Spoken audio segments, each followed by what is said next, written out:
ನಮಸ್ಕಾರ ಸ್ನೇಹಿತರೆ, ನಮ್ಮ ನಂಬಿಕೆಗೆ ಸ್ವಾಗತ ಸುಸ್ವಾಗತ. ಸ್ನೇಹಿತರೆ, ಕುಬೇರ ಸಂಪತ್ತಿನ ಒಡೆಯ, ನವನಿಧಿಗಳ ಪಾಲಕ, ಅಷ್ಟೈಶ್ವರ್ಯ ದಯಪಾಲಿಸೋ ಕರುಣಾಮಯಿ. ಕುಬೇರನನ್ನ ಪೂಜಿಸೋದ್ರಿಂದ ದಟ್ಟ ದರಿದ್ರಗಳು ಕಳೆದು ಆರ್ಥಿಕವಾಗಿ ಸದೃಢರಾಗ್ತಾರೆ ಅನ್ನೋದು ಪ್ರಯೋಜನಗಳನ್ನ ಪಡೆದ ಸಾಧಕರ ಅಭಿಪ್ರಾಯ.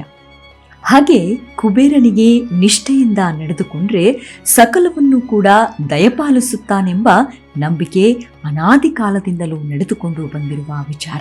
ಯಕ್ಷರಾಜ ನವನಿಧಿಗಳ ಅಧಿಪತಿ ಕುಬೇರನ ಕಾಲ ಬಳಿ ಹಾವು ಮತ್ತೆ ಮುಂಗುಸಿ ಯಾಕಿರುತ್ತೆ?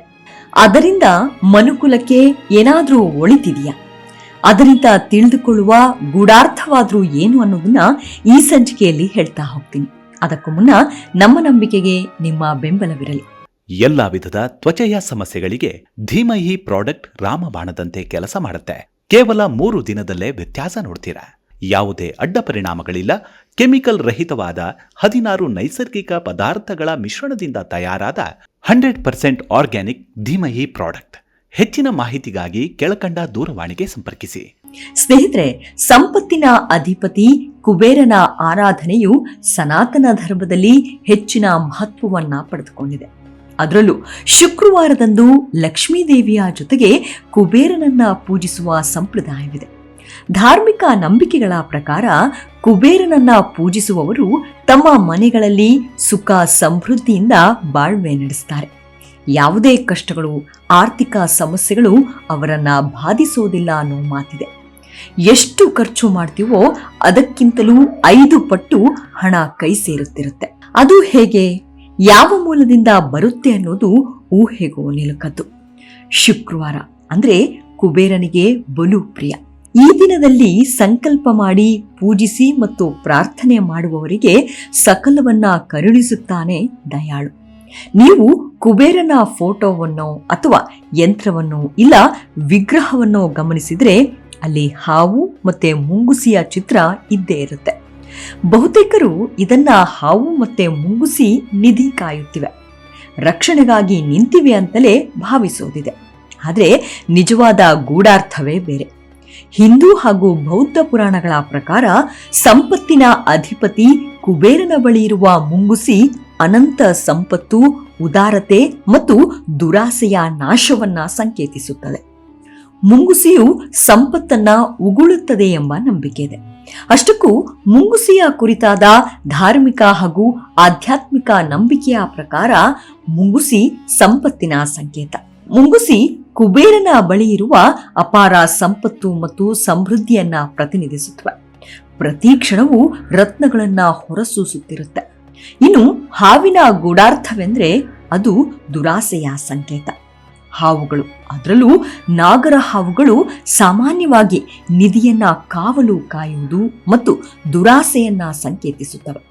ಮುಂಗುಸಿಯು ಹಾವಿನ ಆಜನ್ಮ ವೈರಿಯಾಗಿರುವುದರಿಂದ ಇದು ಸಂಪತ್ತಿನ ಮೇಲಿನ ದುರಾಸೆಯನ್ನ ನಾಶ ಮಾಡುವುದನ್ನ ಸೂಚಿಸುತ್ತದೆ. ಇನ್ನು ಬೌದ್ಧ ಪುರಾಣಗಳಲ್ಲಿ ಬರುವ ಸಂಪತ್ತಿನ ದೇವನಾದ ಜಂಬಾಲನ ಕೈಯಲ್ಲೂ ಮುಂಗುಸಿಯನ್ನ ಕಾಣಬಹುದು. ಮುಂಗುಸಿಯು ನದಿಗಳನ್ನ ಅಂದ್ರೆ ನಿಧಿಗಳನ್ನು ಕಾಯುವವರು ಗೆದ್ದ ಸಂಕೇತವಾಗಿದೆ. ಹಿಂದೂ ಧರ್ಮದಲ್ಲಿ ಕುಬೇರನ ನಿಜವಾದ ವಾಹನ ಪ್ರಾಣಿಯಲ್ಲ, ಬದಲಿಗೆ ಆತನು ಮನುಷ್ಯನನ್ನೇ ವಾಹನವಾಗಿ ಬಳಸುತ್ತಾನೆ. ಇದು ಸಂಪತ್ತು ಮನುಷ್ಯನನ್ನ ಹೇಗೆ ದಾರಿ ತಪ್ಪಿಸುತ್ತದೆ ಮತ್ತು ಮನುಷ್ಯ ಸಂಪತ್ತಿಗೆ ಹೇಗೆ ಗುಲಾಮನಾಗುತ್ತಾನೆ ಎಂಬ ತಾತ್ವಿಕ ಅರ್ಥವನ್ನ ನೀಡುತ್ತದೆ. ಆದರೆ ಕಲೆ ಮತ್ತು ಶಿಲ್ಪಕಲೆಯಲ್ಲಿ ಕುಬೇರನನ್ನು ಹೆಚ್ಚಾಗಿ ಮುಂಗುಸಿಯೊಂದಿಗೆ ಚಿತ್ರಿಸಲಾಗುತ್ತದೆ. ಬೌದ್ಧ ಪುರಾಣಗಳಲ್ಲಿ ಕುಬೇರನನ್ನು ಜಂಬಾಲ ಅಥವಾ ವೈಶ್ರವಣ ಎಂದು ಕರೆಯಲಾಗುತ್ತದೆ. ಇಲ್ಲಿ ಮುಂಗುಸಿಗೆ ಅತ್ಯಂತ ಪ್ರಮುಖ ಸ್ಥಾನವಿದೆ. ಬೌದ್ಧ ಕಲ್ಪನೆಗಳ ಪ್ರಕಾರ ಜಂಬಾಲನು ತನ್ನ ಎಡಗೈಯಲ್ಲಿ ನೆಹುಲೈ ಅಂದ್ರೆ ಮುಂಗುಸಿಯನ್ನ ಹಿಡಿದಿರುತ್ತಾನೆ. ಈ ಮುಂಗುಸಿಯು ಬಾಯಿ ತೆರೆದಾಗ ರತ್ನಗಳು ಮತ್ತು ಅಮೂಲ್ಯ ಆಭರಣಗಳು ಹೊರಬರುತ್ತವೆ. ಬೌದ್ಧ ನಂಬಿಕೆಗಳ ಪ್ರಕಾರ ನಾಗರ ಹಾವುಗಳು ಭೂಮಿಯ ಅಡಿಯಲ್ಲಿರುವ ನಿಧಿಯನ್ನು ಯಾರಿಗೂ ಸಿಗದಂತೆ ಕಾವಲು ಕಾಯುತ್ತವೆ. ಮುಂಗುಸಿಯು ಹಾವನ್ನು ಸದೆಬಡೆದು ಆ ಸಂಪತ್ತನ್ನು ದೇವನಿಗೆ ತಲುಪಿಸುತ್ತದೆ ಎನ್ನುವುದಿದೆ. ಇದು ಉದಾರತೆಯನ್ನ ಸೂಚಿಸುತ್ತದೆ.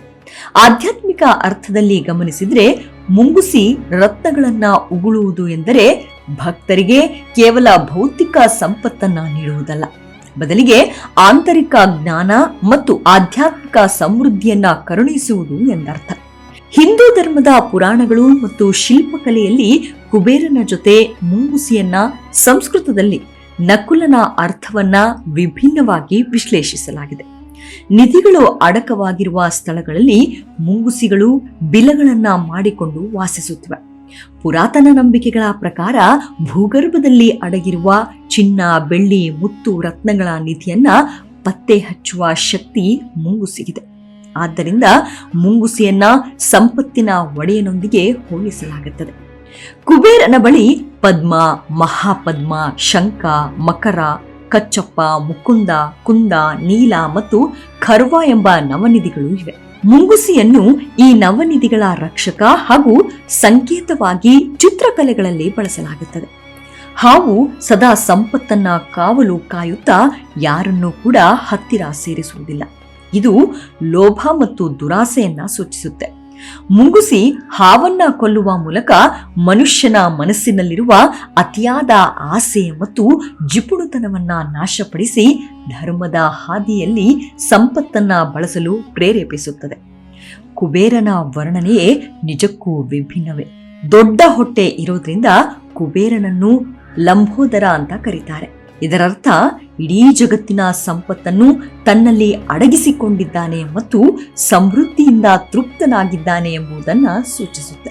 ಕುಬೇರನ ಕೈಯಲ್ಲಿ ಗದೆ ಇರುತ್ತದೆ. ಇದು ಸಂಪತ್ತನ್ನ ದುಷ್ಟರಿಂದ ರಕ್ಷಿಸುವ ಅಧಿಕಾರ ಮತ್ತು ಶಕ್ತಿಯನ್ನ ಪ್ರತಿನಿಧಿಸುತ್ತದೆ.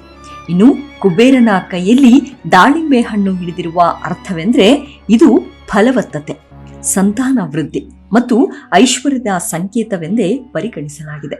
ಇನ್ನು ಕುಬೇರನನ್ನ ಪ್ರತಿನಿತ್ಯ ಆರಾಧಿಸುವವರಿಗೆ ಯಾವ ರೀತಿಯಾಗಿ ದರ್ಶನ ನೀಡ್ತಾನೆ ಅನ್ನೋದನ್ನ ಗಮನಿಸಿದ್ರೆ, ಒಂದನೆಯದ್ದು ದೈಹಿಕ ರೂಪ. ಕುಬೇರನನ್ನ ದಪ್ಪಗಾಗಿ ದೊಡ್ಡ ಹೊಟ್ಟೆ ಇರುವಂತೆ ವಿವರಿಸಲಾಗಿದೆ. ಲಂಬೋದರನಾಗಿ ಕುಬೇರ ಕಾಣಿಸಿಕೊಂಡ್ರೆ ಇದು ಜಗತ್ತಿನ ಸಮೃದ್ಧಿ ಮತ್ತು ತೃಪ್ತಿಯನ್ನ ಸೂಚಿಸುತ್ತೆ. ಅಲ್ಲದೆ ಕುಬೇರ ಯಕ್ಷರಾಜನಾಗಿರೋದ್ರಿಂದ ಕುಬ್ಜ ರೂಪದಲ್ಲಿ ಕಾಣಿಸ್ಕೊಳ್ತಾನೆ. ಕೆಲವು ಶಾಸ್ತ್ರಗಳ ಪ್ರಕಾರ ಕುಬೇರನಿಗೆ 3 ಕಾಲುಗಳು ಮತ್ತು ಕೇವಲ 8 ಹಲ್ಲುಗಳು ಮಾತ್ರ ಇರುತ್ತವೆ. ಇನ್ನು ಎರಡನೆಯದಾಗಿ ಹಸ್ತಗಳಲ್ಲಿ ಹಿಡಿದಿರುವ ಆಯುಧ ಮತ್ತದರ ಸಂಕೇತ. ಆತನ ಎಡಗೈಯಲ್ಲಿ ರತ್ನಗಳನ್ನ ಉಗುಳುವ ಚಿನ್ನದ ಮುಂಗುಸಿ ಇರುತ್ತೆ ಅಥವಾ ಹಣದ ಚೀಲ ಇರುತ್ತೆ. ಬಲಗೈಯಲ್ಲಿ ಐಶ್ವರ್ಯದ ಸಂಕೇತವಾದ ದಾಳಿಂಬೆ ಹಣ್ಣು ಅಥವಾ ಸಂಪತ್ತನ್ನ ರಕ್ಷಿಸುವ ಗದೆ ಇರುತ್ತದೆ. ಇನ್ನು ಮೂರನೆಯದಾಗಿ ಕುಳಿತುಕೊಳ್ಳುವ ಭಂಗಿ ಮತ್ತು ವಾಹನ. ದೇವಾಲಯಗಳಲ್ಲಿ ಕುಬೇರನು ರಾಜನಂತೆ ಒಂದು ಕಾಲನ್ನ ಮಡಚಿ ಮತ್ತೊಂದು ಕಾಲನ್ನ ಕೆಳಗೆ ಬಿಟ್ಟು ಲಲಿತಾಸನದ ಮೇಲೆ ಕುಳಿತಿರುತ್ತಾನೆ. ತಮಿಳುನಾಡಿನ ಚೆಟ್ಟಿಮೇಡು ಮತ್ತು ರತ್ನಮಂಗಲಂ ದೇವಾಲಯಗಳಲ್ಲಿ ಕುಬೇರನು ತನ್ನ ಪತ್ನಿ ಚಿತ್ರಲೇಖ ಅಥವಾ ಮಧುರಾವತಿ ದೇವಿಯೊಂದಿಗೆ ಜೊತೆಯಾಗಿ ಕುಳಿತು ಆಶೀರ್ವದಿಸುವ ಭಂಗಿಯಲ್ಲಿ ದರ್ಶನ ನೀಡುತ್ತಾನೆ. ಕೆಲವು ಶಿಲ್ಪಗಳಲ್ಲಿ ಮನುಷ್ಯನ ಹೆಗಲ ಮೇಲೆ ಅಥವಾ ಮನುಷ್ಯರು ಎಳೆಯುವ ರಥದ ಮೇಲೆ ಕುಳಿತಿರುವಂತೆ ದರ್ಶನ ನೀಡುತ್ತಾನೆ. ಇನ್ನು ನಾಲ್ಕನೆಯದ್ದು ಅಲಂಕಾರ. ಕುಬೇರನ ಇಡೀ ದೇಹ ಚಿನ್ನದ ಕಿರೀಟ, ಹಾರಗಳು, ತೋಳ್ಬಂದಿ ಮತ್ತು ರತ್ನಖಚಿತ ಆಭರಣಗಳಿಂದ ಕಂಗೊಳಿಸುತ್ತಿರುತ್ತೆ. ಆತನ ಸುತ್ತಲೂ ನವನಿಧಿಗಳು ತುಂಬುತ್ತಿರುವಂತೆ ಚಿತ್ರಿಸಲಾಗುತ್ತದೆ. ಈ ರೀತಿಯಾಗಿಯೂ ಕಾಣಿಸಿಕೊಳ್ಳುವುದಿದೆ. ಇನ್ನು ಕುಬೇರನನ್ನ ಒಲಿಸಿಕೊಳ್ಳುವ ವಿಧಾನ ಹೇಗೆ, ಪೂಜಾ ಕ್ರಮಗಳು ಹೇಗೆ, ಇದನ್ನ ನೋಡೋಣ. ಒಂದನೆಯದ್ದು ಕುಬೇರ ಮಂತ್ರಗಳು. ಕುಬೇರನ ಅನುಗ್ರಹ ಮತ್ತು ಆರ್ಥಿಕ ಪ್ರಗತಿಗಾಗಿ ಕುಬೇರ ಅಷ್ಟಲಕ್ಷ್ಮಿ ಮಂತ್ರ ಸಾಕಷ್ಟು ಪ್ರಸಿದ್ಧಿ ಪಡೆದಿದೆ. ಅಥವಾ ಮೂಲ ಕುಬೇರ ಮಂತ್ರವು ಬೇಗನೆ ಫಲ ನೀಡುತ್ತೆ. ಇನ್ನು ಎರಡನೆಯದ್ದು ಪೂಜಾ ವಿಧಾನ. ಕುಬೇರನನ್ನು ಸಾಮಾನ್ಯವಾಗಿ ಲಕ್ಷ್ಮೀ ದೇವಿಯೊಂದಿಗೆ ಪೂಜಿಸಲಾಗುತ್ತದೆ. ದೀಪಾವಳಿ ಮತ್ತು ಧನ್ತ್ರಯೋದಶಿ ದಿನವು ಕುಬೇರನ ಪೂಜೆಗೆ ಅತ್ಯಂತ ಶ್ರೇಷ್ಠ ದಿನ. ವಾರದ ಶುಕ್ರವಾರದಂದು ಕುಬೇರ ಯಂತ್ರ ಅಥವಾ ಮೂರ್ತಿಯನ್ನ ಇಟ್ಟು ಉತ್ತರಾಭಿಮುಖವಾಗಿ ಕುಳಿತು ಪೂಜಿಸುವುದು ವಾಡಿಕೆ. ದಕ್ಷಿಣ ಭಾರತದಲ್ಲಿ ಅಕ್ಕಿ ಹಿಟ್ಟಿನಿಂದ ವಿಶೇಷ ಕುಬೇರ ರಂಗೋಲಿ ಅಥವಾ ಕೋಲಂ ಹಾಕಿ ಅದರಲ್ಲಿ ನಾಣ್ಯಗಳನ್ನ ಇಟ್ಟು ಪೂಜಿಸ್ತಾರೆ. ಇನ್ನು ಭಾರತದಲ್ಲಿ ಕುಬೇರನಿಗೆ ಸೀಮಿತವಾದ ಪ್ರತ್ಯೇಕ ದೇವಾಲಯಗಳು ಅತ್ಯಂತ ಪ್ರಸಿದ್ಧ ಸ್ಥಳಗಳಿವೆ. ಮೊದಲನೆಯದ್ದು ಚಟ್ಟಿಮೇಡು ಕುಬೇರ ದೇವಾಲಯ, ತಮಿಳುನಾಡು. ಇದು ಚೆನ್ನೈ ಸಮೀಪದಲ್ಲಿದೆ. ಇಲ್ಲಿ ಕುಬೇರನು ತನ್ನ ಪತ್ನಿ ಚಿತ್ರಲೇಖಾಳೊಂದಿಗೆ ನೆಲೆಸಿದ್ದಾನೆ. ದೇಶದ ನಾನಾ ಭಾಗಗಳಿಂದ ಭಕ್ತರು ಆರ್ಥಿಕ ಸಂಕಷ್ಟ ನಿವಾರಣೆಗೆ ಇಲ್ಲಿ ಬರುತ್ತಾರೆ. ಇನ್ನು ಎರಡನೆಯದ್ದು ಧನಕುಬೇರ ದೇವಾಲಯ, ರತ್ನಮಂಗಲಂ, ತಮಿಳುನಾಡು. ಇದು ಕೇವಲ ಕುಬೇರನಿಗಾಗಿಯೇ ಮುಡಿಪಾದಂತಹ ಸುಂದರ ದೇವಾಲಯವಾಗಿದ್ದು ಕುಬೇರನ ಬೃಹತ್ ಮೂರ್ತಿಯನ್ನ ಪ್ರತಿಷ್ಠಾಪಿಸಲಾಗಿದೆ. ಮೂರನೆಯದ್ದು ಖಂಡೇರಾವ್ ಟೆಕ್ಡಿ ಕುಬೇರ ದೇವಾಲಯ, ಮಹಾರಾಷ್ಟ್ರ. ಮಹಾರಾಷ್ಟ್ರದ ಜಲ್ಗಾಂವ್ ಜಿಲ್ಲೆಯ ಚಾಲಿಸ್ಗಾಂವ್ನಲ್ಲಿದೆ. ಈ ದೇವಾಲಯವೇ ಅತ್ಯಂತ ಪುರಾತನ ಮತ್ತು ಜಾಗೃತ ಕುಬೇರ ಕ್ಷೇತ್ರವೆಂದು ನಂಬಲಾಗಿದೆ. ನಾಲ್ಕನೆಯದ್ದು ಬದರಿನಾಥ್ ದೇವಾಲಯ, ಉತ್ತರಾಖಂಡ್.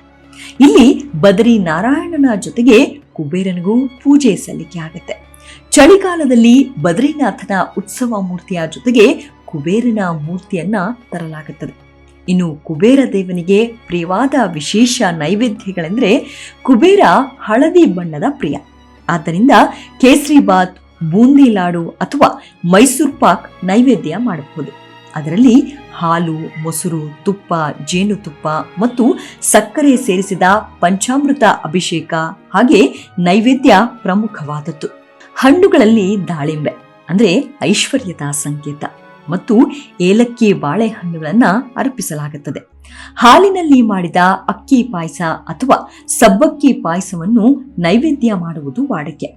ಭಕ್ತಿಯಿಂದ, ಪ್ರೀತಿಯಿಂದ ಪ್ರತಿನಿತ್ಯ 48 ದಿನಗಳ ಕಾಲ ಕುಬೇರನನ್ನ ಪೂಜಿಸುತ್ತಾ, ಧ್ಯಾನಿಸುತ್ತಾ ವೈಶ್ರವಣನಿಗೆ ಶರಣಾದ್ರೆ ಅದೆಂಥದ್ದೇ ಸಂಕಲ್ಪ ಇದ್ರೂ ಸಿದ್ಧಿಯಾಗದೇ ಇರದು. ನಮ್ಮ ಸಾಮರ್ಥ್ಯಕ್ಕೆ ಅನುಗುಣವಾಗಿ ಪೂಜೆಯನ್ನು, ಪ್ರಸಾದವನ್ನು ಅಥವಾ ಕೇವಲ ಭಕ್ತಿಯ ಸೇವೆಯನ್ನು ಮಾಡಿದ್ದೇ ಆದಲ್ಲಿ ಖಂಡಿತವಾಗಿಯೂ ದರಿದ್ರ ತೊಲಗಿ ಸದೃಢ ಜೀವನ ಲಭಿಸುತ್ತೆ ಅನ್ನೋದರಲ್ಲಿ ಯಾವುದೇ ಅನುಮಾನವಿಲ್ಲ. ಸರ್ವರಿಗೂ ಕುಬೇರನ ಆಶೀರ್ವಾದ, ಅನುಗ್ರಹವಿರಲಿ. ಮುಂದಿನ ಸಂಚಿಕೆಯಲ್ಲಿ ಸಿಗೋಣ. ಅಲ್ಲಿಯವರೆಗೂ ನಿಮ್ಮ ಆರೋಗ್ಯದ ಕಡೆ ಗಮನವಿರಲಿ. Take care. ನಮಸ್ಕಾರ.